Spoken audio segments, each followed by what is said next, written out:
Shalom sahabat RPKM yang diberkati oleh Tuhan.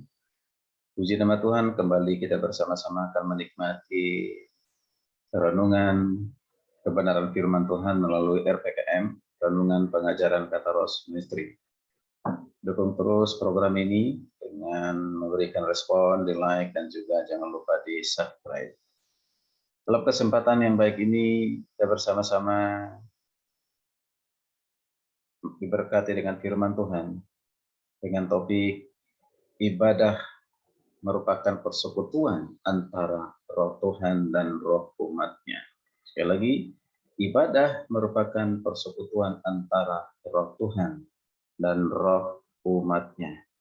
Saya akan baca satu firman Tuhan dari Ibrani 10 ayat 24 sampai 25. Ibrani 10 ayat 24 sampai 25 berkata demikian.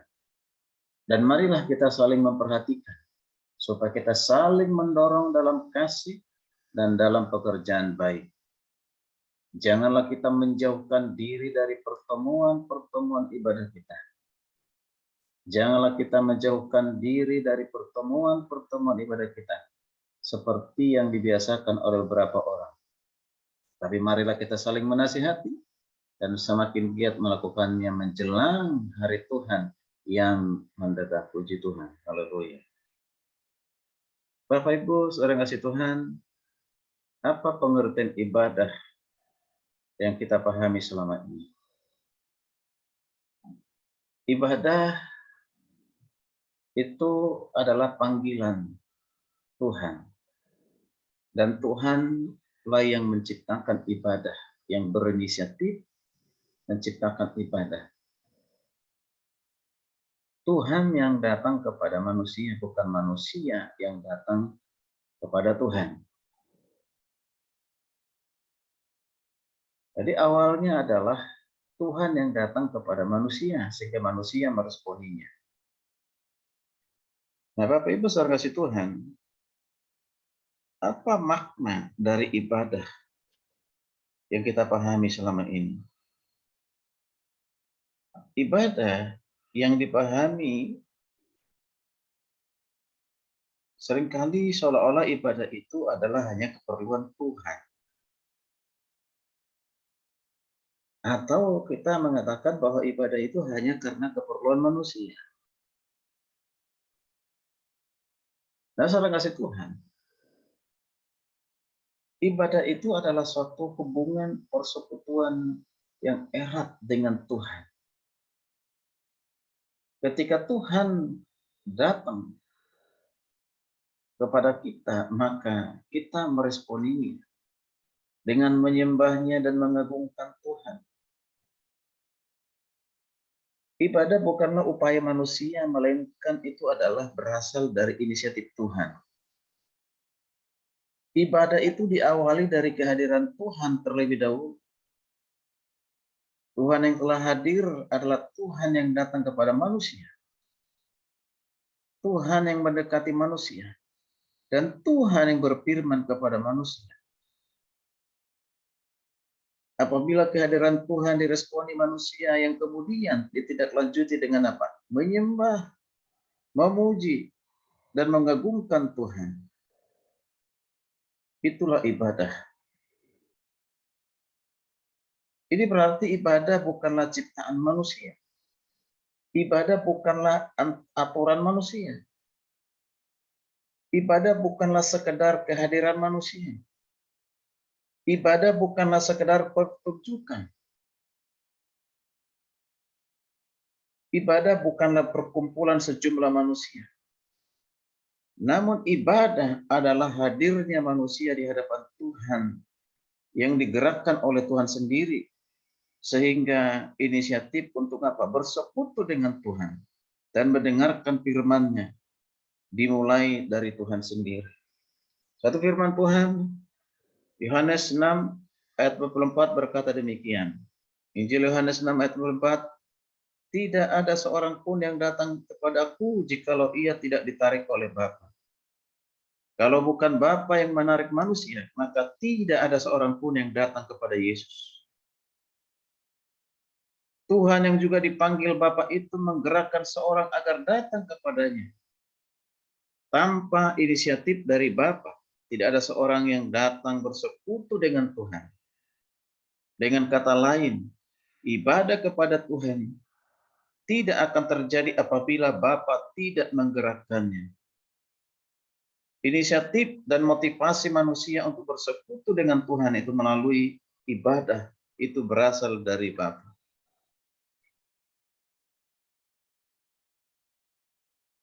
Bapak Ibu yang kasih Tuhan. Jadi ibadah itu adalah merupakan persekutuan antara roh Tuhan dengan roh umatnya. Tuhanlah yang berinisiatif menarik manusia pada dirinya untuk datang beribadah. Manusia meresponinya dengan bersekutu dengannya. Sekali lagi Tuhanlah yang berinisiatif untuk bersekutu dengan umatnya. Manusia meresponinya. Jadi apa itu ibadah, saudara kasih Tuhan? Mari kita perhatikan. Ibadah ditujukan kepada Tuhan yang esa, yaitu menyatakan diri dalam 3 pribadi, yaitu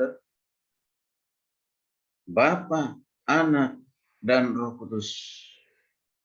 3 pribadi itu dilibatkan di dalam ibadah.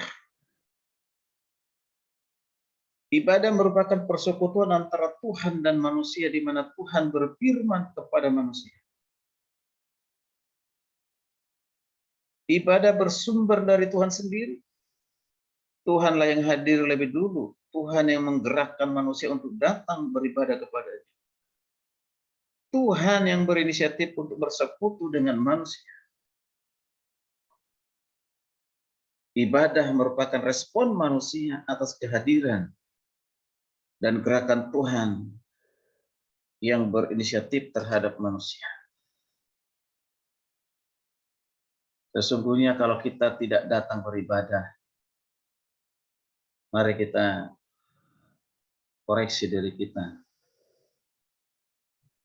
Apakah kita ini sesungguhnya sudah ditarik oleh Bapa? Apakah kita sudah ada dalam hati Bapa? Kalau kita sadar bahwa kita sudah ditarik oleh Bapa, ada di hati Bapa, maka sesungguhnya roh yang ada dalam diri kita akan menyatu dengan roh Tuhan untuk datang beribadah. Bersekutu dengannya setiap saat. Bersekutu baik di dalam keluarga maupun pribadi. Terlebih bersama-sama dengan umat Tuhan yang lainnya di gereja.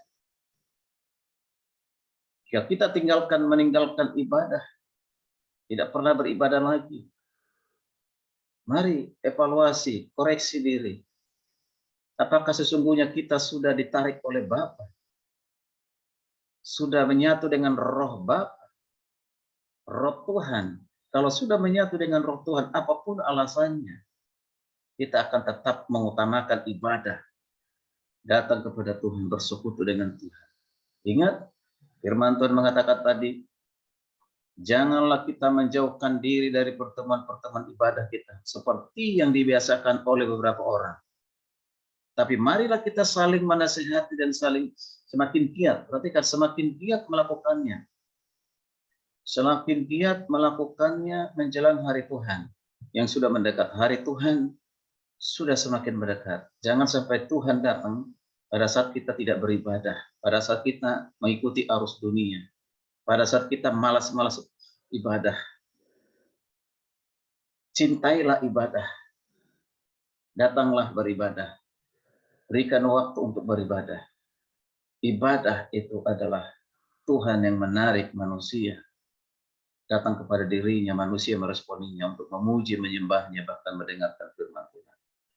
Puji nama Tuhan, kiranya renungan ini boleh menjadi motivasi, teguran, mengingatkan kita untuk selalu beribadah. Ibadah merupakan persekutuan antara roh Tuhan dan roh umatnya, roh kita semuanya. Selamat hari Minggu, selamat beribadah, dan selamat melayani. Tetap jaga kesehatan. Shalom, Tuhan Yesus memberkati kita sekalian.